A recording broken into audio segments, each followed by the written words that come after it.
စားထောက်ခြေဖနှောင်းကြော့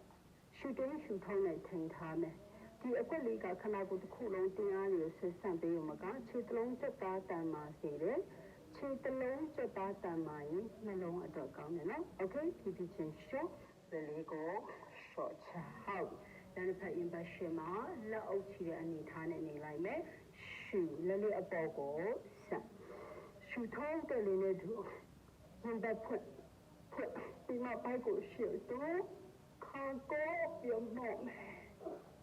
Okay ရှူထောင်းစမ်းစလူတွေရှေ့သွားနေရဖြစ်ပါတယ်ဝန်ပတ်ပေါင်းဆွဲတဲ့ဆိုတဲ့ဟုတ်ပြီရှူပြီးဦးကောင်းမရှူထောင်းတဲ့လေးနဲ့သူညာချီနောက်ကိုခြေလမ်းကြီးကြီးဆော့ရှေ့ဒူးကိုထားတဲ့နောက်ဒူးဆန့်ပြီးတင်ပေါဖိချအရှိကို5